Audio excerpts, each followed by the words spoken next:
크리스마스 선인장.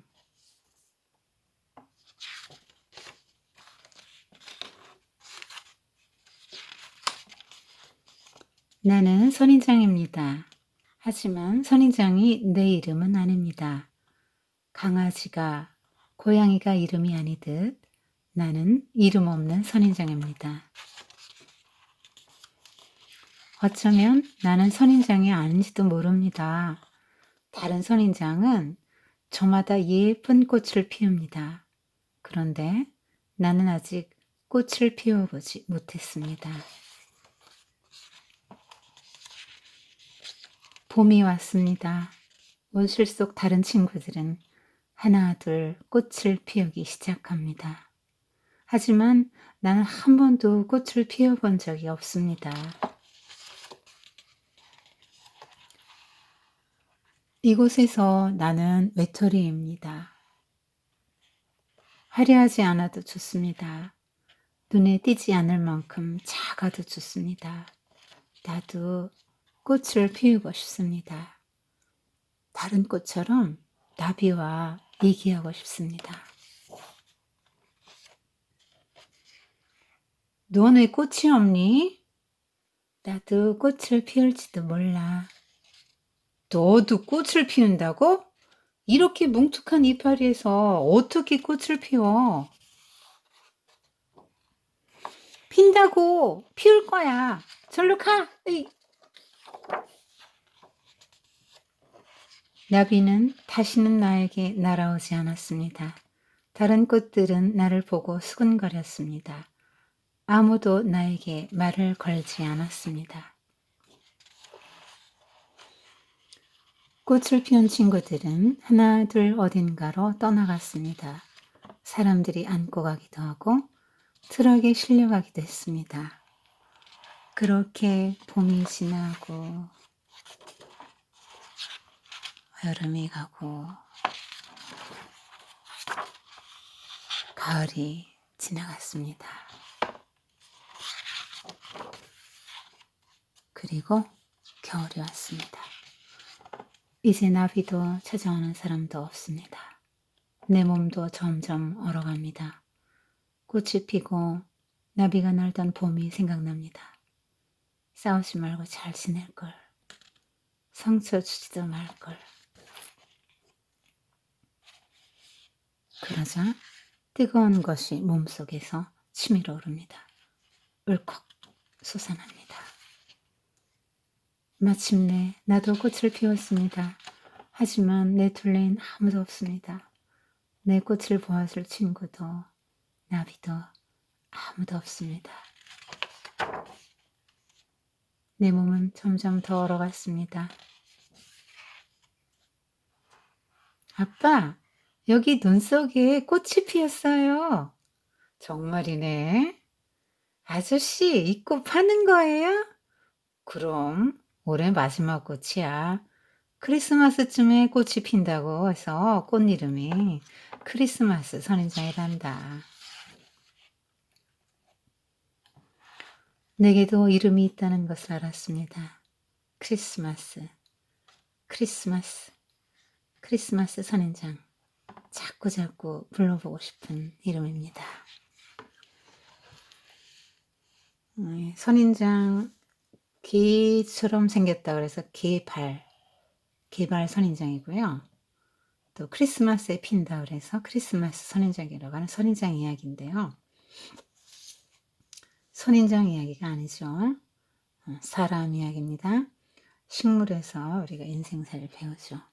자, 처음에 여기 싹부터 시작해서 이렇게 꽃을 활짝 피우기까지 선인장의 시기가 나옵니다. 여러분은 지금 어느쯤 되는지 한번 짚어보세요. 나는 지금 인생이 처음 시작해서 이렇게 내 인생의 정점이라고 본다면 나는 지금 어디쯤 갈까? 다 이 때라는 게 있잖아요. 때라는 게 있다고 지금 이 책에 말하고 있는 거예요.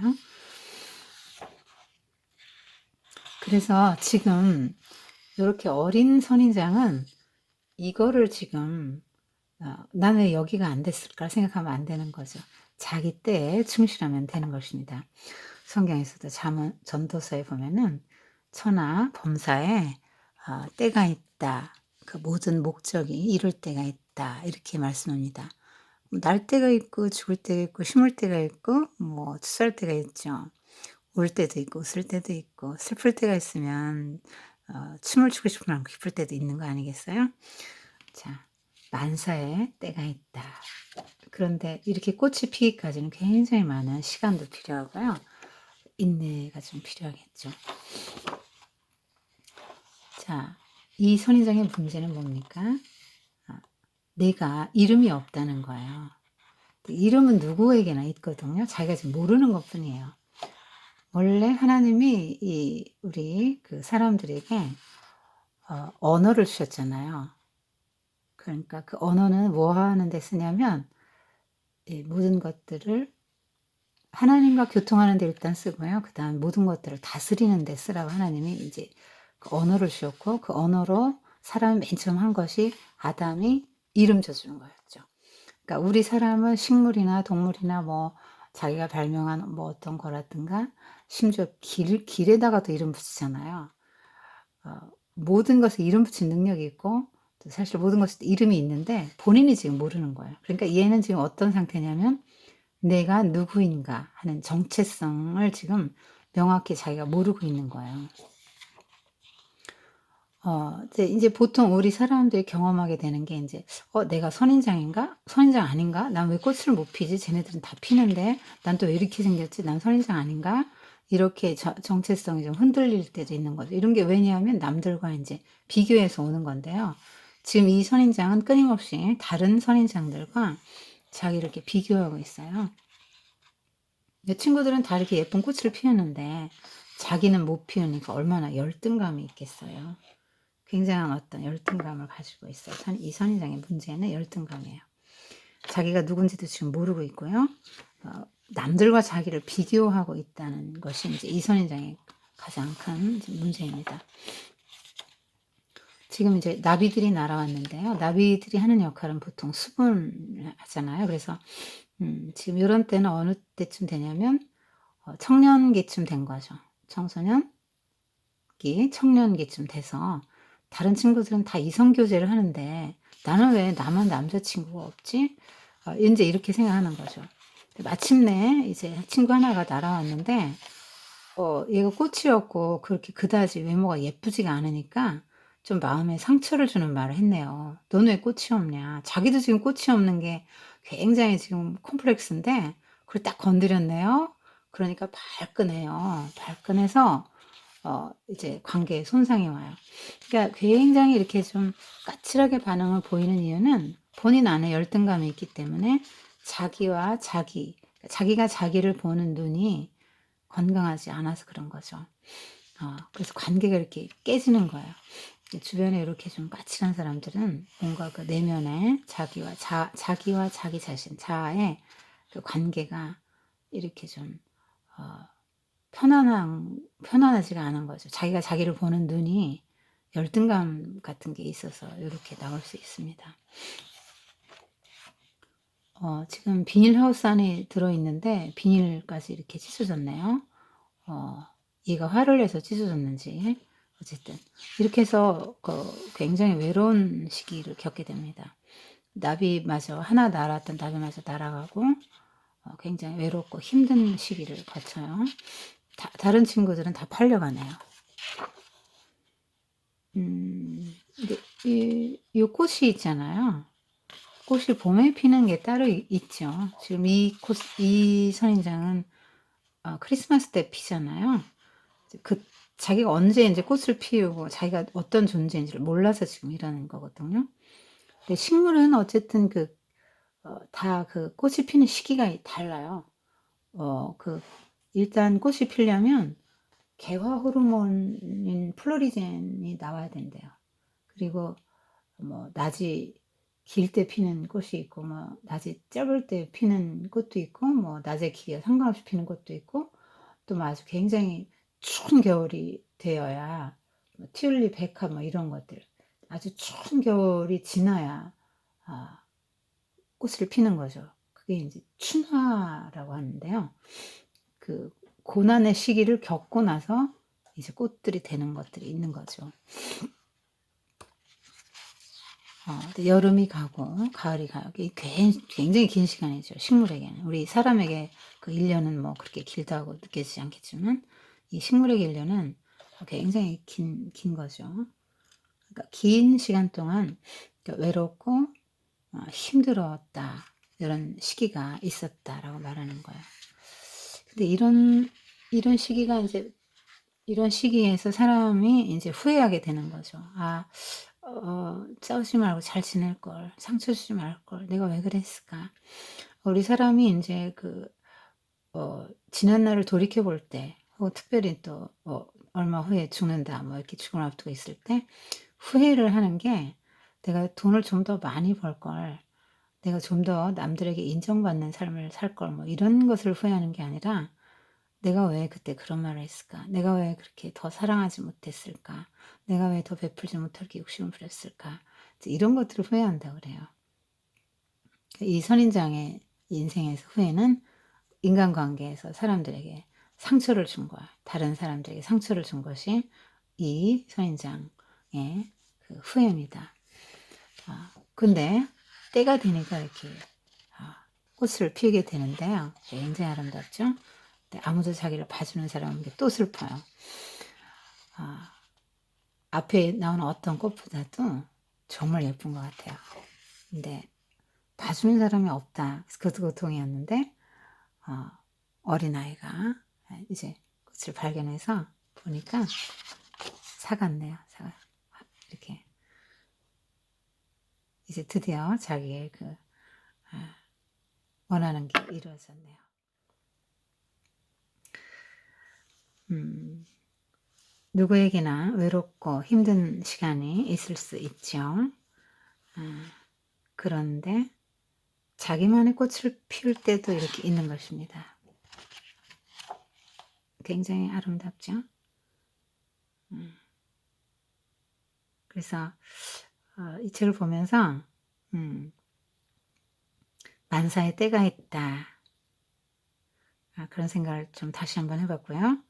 외롭고 힘든 시기는 누구에게나 있는 것인데 '그 때를 잘 지나야 되겠다.' 그래서 자기가 누군지 알면 나는 다른 꽃들에 비해서 꽃 피는 시기가 좀 늦는 선인장이다.' 하는 걸 알았더라면 소망 중에 살았을 테고 이렇게 막 까칠하게 막 관계가 막 다 깨져 가면서 이렇게 열등감 속에서 살지 않았을 것이다는 생각이 들어요. 하나님께서 이 땅에 우리를 보내실 때 저마다의 그 색깔과 저마다의 향기와 저마다의 꽃을 피울 수 있는 존재로 보내셨습니다. 그래서 이 선인장은 자기가 누군지를 몰랐고 다른 사람을 통해서 내가 누군지를 알고 또 경험적으로 내가 꽃을 피워 보고 다른 사람이 이렇게 말해서 자기가 누군지를 알았지만 우리가 내가 누구인가 이렇게 알기 위해서는 하나님을 만나면 알 수 있죠. 이 세상에 우리를 만들어서 보내신 분이니까요. 그리고 아 누구나 저마다의 그런 이름 하나님이 우리 이름 다 알고 계시죠. 지금까지 살아온 수많은 인류 그리고 지금 살고 있는 77억 인구도 다 같은 사람이 한 명도 없어요.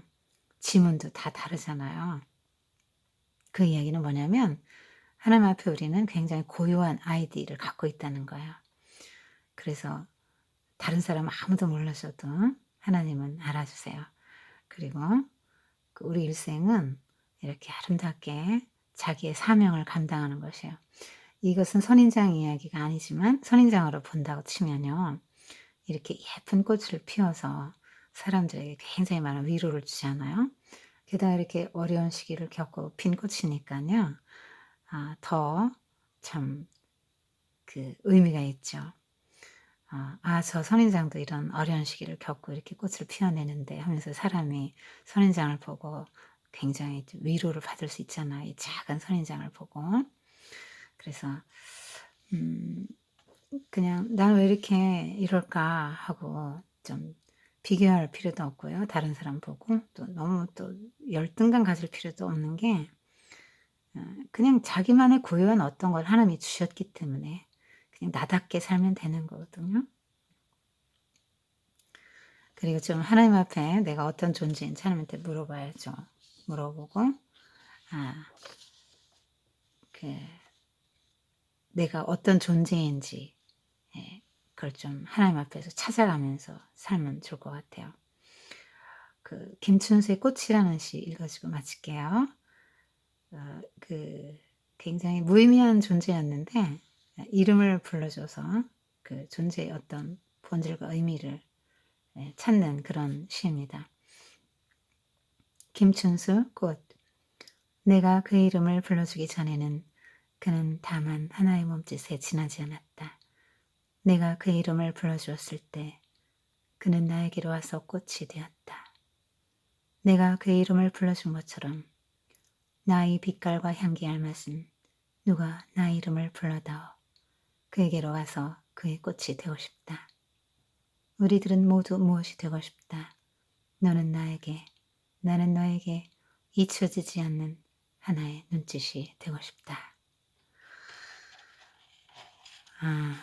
우리 생에 언젠가 예쁜 꽃 피울 날이 올 거예요.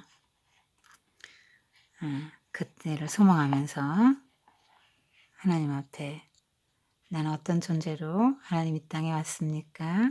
나의 때는 언제입니까? 하면서 하나님 소망하는 가운데 예쁜 꽃 피어서 하나님 앞에 올려드리고 사람들에게도 또 의미 있고 가치 있는 그런 삶이 되면 좋겠습니다.